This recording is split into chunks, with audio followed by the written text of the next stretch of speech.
You felt it again this morning. That stiffness in your knees before your feet even touched the floor. The small pause before you stood up all the way. The quiet moment where you thought, maybe I'll take the stairs slower today. You have probably stopped mentioning it out loud. It has become something you just live with. A part of the morning, like making coffee. You rub your hands together before you use them. You wait a moment before you bend down all the way. You tell yourself this is just what happens now. Maybe it is your knees on the stairs. Maybe it is your shoulders when you reach for something on a high shelf. Maybe it is your hands in the cold, stiff and slow to open all the way. Maybe it is your lower back, after you have been sitting too long, that first careful step when you finally stand. Small things. Things you have learned to work around quietly, without making a fuss, without really telling anyone. You may have already gone and asked someone about it. Maybe a doctor told you this is just what happens as we age, and to come back if it gets worse. Maybe you nodded and went home and kept rubbing your hands together in the morning anyway. But have you ever wondered what people did for this? Long before there were bottles of pills in every cabinet, before pharmacies stood on every corner, before any of that existed at all, people still got older back then. Their joints still ached. Their bodies still asked something of them every single day, carrying water, working the land, walking long distances on foot, tending to children and elders alike. So what did they turn to when their bodies asked for relief and there was no one else to ask? I want to share that with you today. Not as a promise, not as a cure, just as something that was passed down quietly, long before any of us were born, and long before any of this needed a label to be trusted. My name is Winona. I sit with the old knowledge, the kind that was carried by hand, by voice, from one generation to the next. Not written down in books at first. Carried in people, the way a story is carried, the way a recipe is carried before anyone thinks to write it down. Today I want to talk about the ache in your joints, and what the land once offered for it, long before any of us thought to ask. This is not new information I am bringing you. It is old information, very old. Most of us have just forgotten how to listen to it in all the noise of everything else. Let's talk about why this happens in the first place, because I think it helps to understand it plainly, in simple words, before we go any further. Your joints are not falling apart. I want you to hear that clearly, because it is easy to feel that way some mornings. They are simply working harder than they used to, after carrying you faithfully for so many years already. Every step you take puts a small amount of wear on the parts that bend and carry you.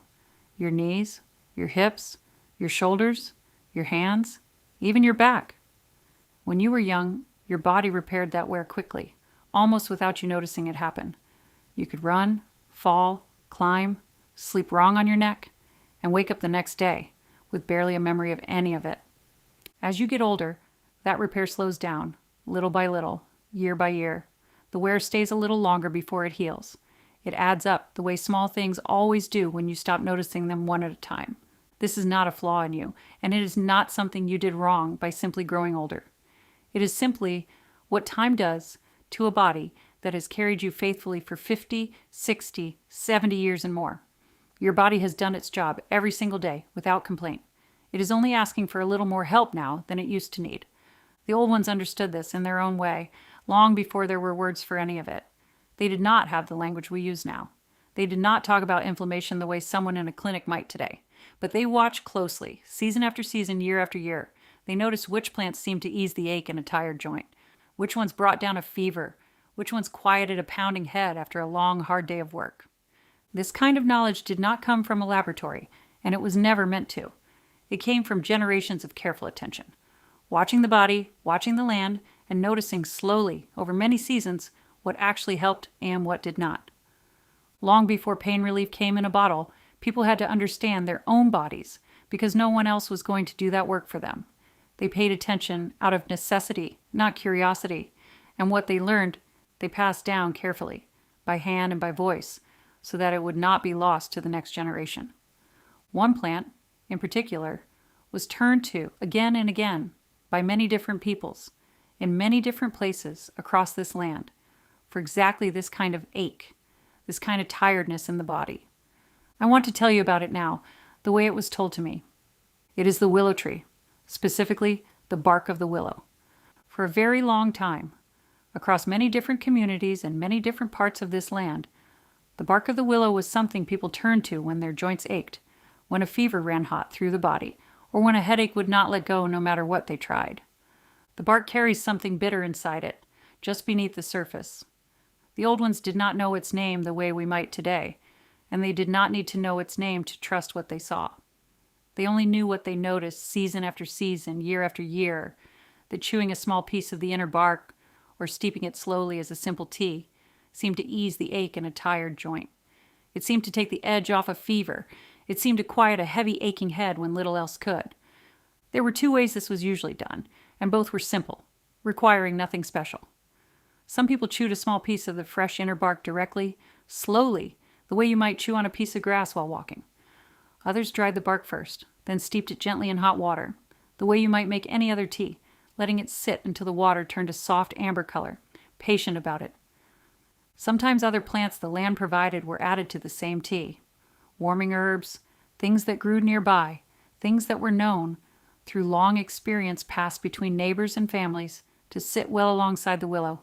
Nothing rare, nothing far away, just what grew close to home, within walking distance, the way most things were back then. This was not a complicated practice, and that is part of what I love about it, even now. It did not require special tools or hard-to-find ingredients or anyone with special training. It only required knowing the tree, knowing the season it was best gathered in, and knowing what your own body was asking for that day. This is the part I want you to sit with for a moment, quietly.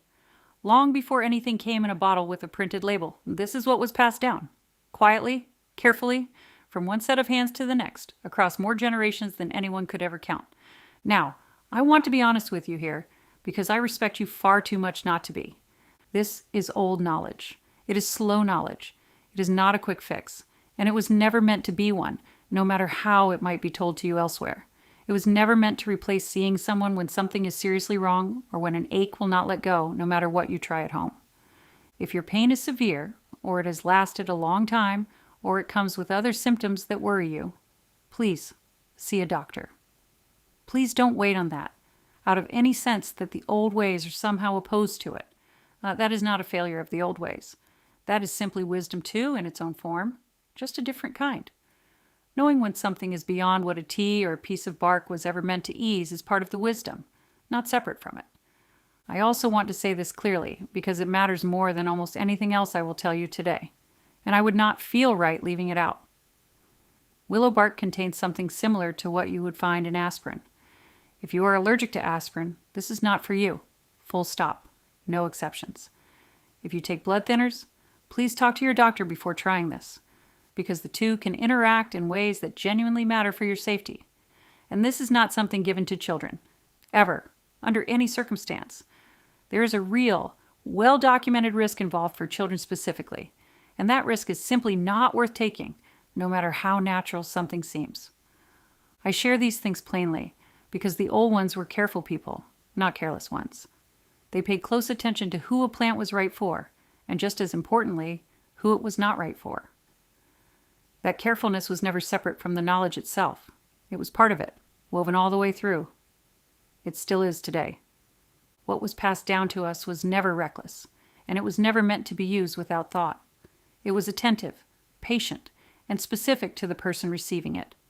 It still asks the same of us today, to pay attention, to ask questions, and to be careful with what we are given. So here's what I want you to carry with you as we close together today. The ache in your joints is not a mystery, and it is not a failing on your part. It is simply time, doing what time does, to a body that has worked hard and carried you well for many years.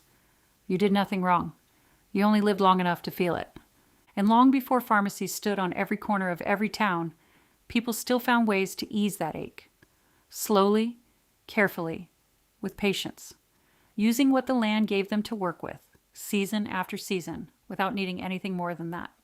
The willow tree, its bark, chewed gently in small amounts or steeped quietly into a simple tea, used by many different peoples for generations upon generations, not as a cure, never as a cure, but as a comfort, as something steady to turn to when the body asks for a little relief and a little patience in return.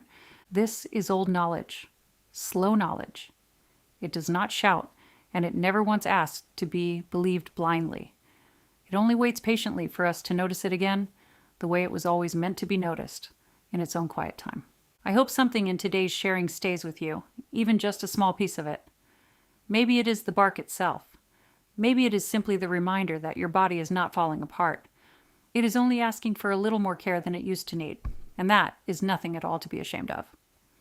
Next time, I want to show you what my grandmother turned to when the cold settled deep into her hands every winter, the way it does for so many of us as we get older.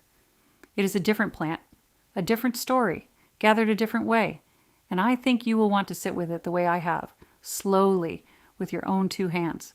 Stay close, so you don't miss it when the time comes. And if what I shared with you today found you at the right moment, consider staying a while longer with me. There is more I want to share when you are ready to receive it, and no rush at all in getting there. What the land gave freely, we are only now, slowly, learning to receive again.